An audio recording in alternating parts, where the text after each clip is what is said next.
Be different clothing, bitch. What's up guys, in today's video we'll talk about street art and graffiti. These two terms are often confused and misunderstood between each other. Even below my videos, I've read hundreds of comments of people who use these terms inappropriately, not knowing what they mean. So I decided to make this video talking about the key differences between street art and graffiti. In the specific, I will talk about what graffiti is, what street art is, and in the end I will list my top 10 differences between the two. So if you want to know those, be sure to watch this video until the end. I've even wrote an article on my brand's blog that I linked in the description of this video. And by the way, if you want to support me, check my brand Be Different Clothing. It's a streetwear brand inspired by street art and graffiti. Finally, before starting, don't forget to subscribe to my channel and turn on the notifications. And now, I hope you'll enjoy this video. So, I will start saying that graffiti, nowadays, is often a culture of toxic people who want to act rebellious and claim to have no rules, but they often do a bunch of gatekeeping and always cry about what can be graffiti and what cannot be, stating a bunch of rules that needs to be followed to fall in such a category. So, in my opinion, it's very hypocritical to say the least. With that being said, the truth about graffiti as a term is that it originates from the Italian word graffiato, which means scratched. The term has been used in art history to define artworks scratched into a surface. However, in the modern days, graffiti, also called writing, is part of the hip-hop culture, being one of the four elements together with DJing, MCing and breakdancing. It is commonly agreed that modern graffiti originated in the 70s in US metropolis such as New York City and Philadelphia. It is a form of art created on the streets, most often on the walls, but not only. In fact, we can see it also on other surfaces such as advertising panels, trains and buses, for example. The main tools used in graffiti are spray cans, markers, rollers, brushes, airbrushes, stencils, paint, posters and even stickers. According to many, the goal of graffiti is to work as a tool for social emancipation or to achieve a political goal. There have also been times of conflict where graffiti have been used as a means of communication and self-expression between members of society that belong to social or ethnic minorities. Unfortunately, sometimes graffiti has also been used by gang members to mark territory. However, many graffiti artists say that for them it's much simpler than all this. They are just addicted to the adrenaline of the act and the possibility of being caught. This addiction is fed only by producing more and more graffiti. Some graffiti artists see themselves as weird misfits and they have said that they purely enjoy vandalizing. Which brings us to the next question. Graffiti is illegal and this is very important because it's one of the main characteristics of graffiti. The style is a secondary thing, because according to many, if it's not made illegally, it cannot be called graffiti. This is why many people call it vandalism, and also many graffiti artists call themselves vandals. Because of its illegality, many graffiti artists prefer to keep their identity secret, as most countries have more or less harsh penalties for vandals. There are four main types of graffiti. I know some people are probably gonna disagree with this, so in case, write your opinions in the comments. With that being said, the four types of graffiti in order of complexity are tag, throw up, piece and burner. Let's talk about them a little bit more in detail, starting with the graffiti tag. An artist uses it by itself or to sign their pieces. It is considered the simplest form of graffiti and an artist is supposed to master it before moving into more complex forms. The second least complex form of graffiti is the throw up or throwy. It is generally thought to be a quick and easy form of graffiti that can be executed fast enough not to get caught. There are various types of throw ups. It can be only with the outline, which is the quickest, with a filling, so using two different colors, but also using more than two colors, so a bit more complex and slower.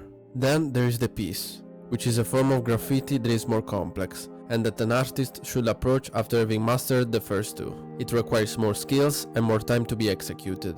Finally, there is the burner, which is just like a piece, but bigger and perhaps more complex. I also want to add that within these graffiti forms, characters can be included or can even be painted by themselves. Some people say that characters are not graffiti, because graffiti is only lettering based.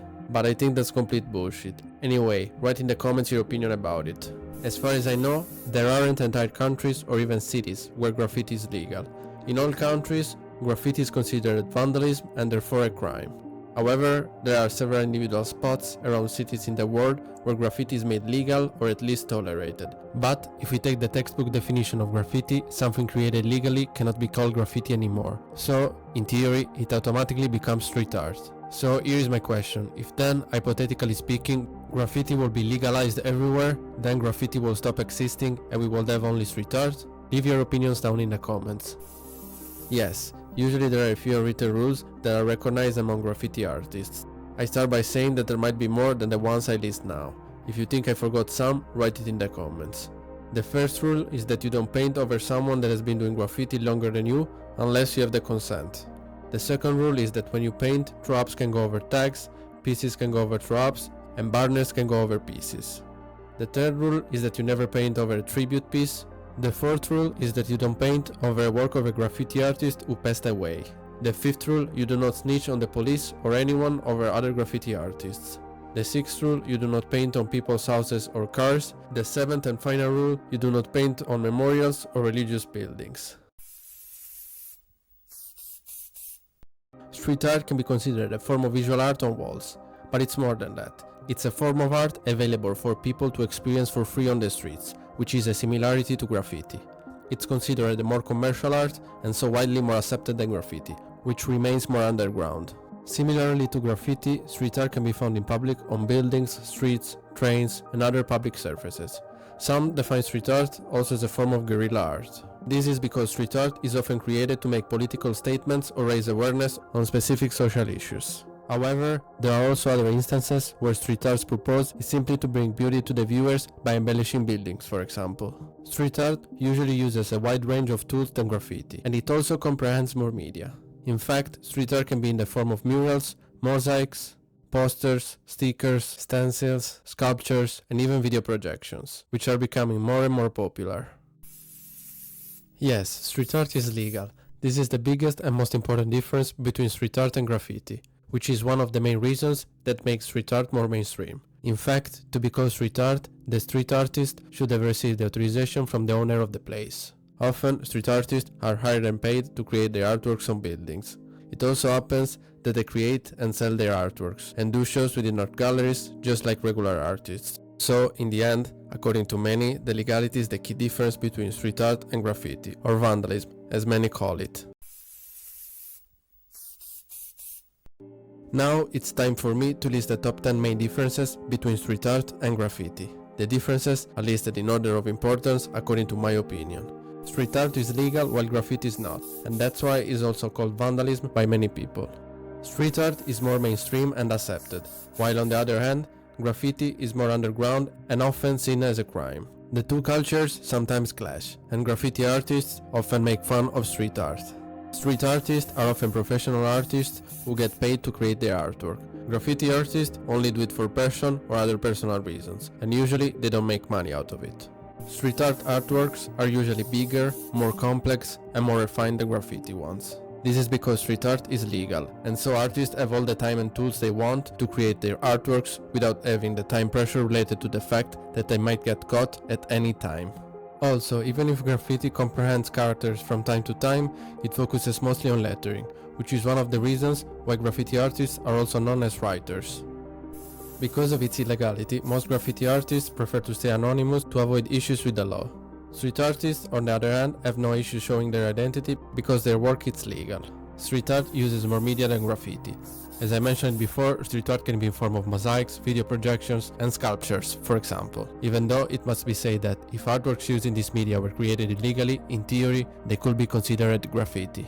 However, often graffiti artists prefer to express their art differently, using more traditional media. Street artists and graffiti artists, even though have some of their tools in common, such as spray cans, rollers, and brushes, they also use different ones. For example, markers are commonly used by graffiti artists. Even if graffiti is illegal, its community has unwritten rules like the ones I mentioned before. Street art, by being legal, does not follow any internal code. As I said before, many cities have parts where street art is legal, or at least tolerated, and artists can often paint there without asking permission. This cannot happen for graffiti simply because the illegality of it is what makes graffiti what it is. Potentially, street art can be protected by copyright. Graffiti usually cannot be protected because of its illegality and the anonymity of graffiti artists. So that's it. These were my top 10 differences in order of importance. If you disagree or you think I have missed some important ones, please write it in the comments down below. In the end, my opinion is that, as a person, I don't really care about any labels or any categorization such as street art or graffiti. I only care about the talent, the skills, and if I personally like the artwork or not. Everything else is meaningless to me. If you like this video, don't forget to leave a like, share it with your friends, and also let me know in the comments. Thanks for watching my videos, and see you in the next one. Cheers!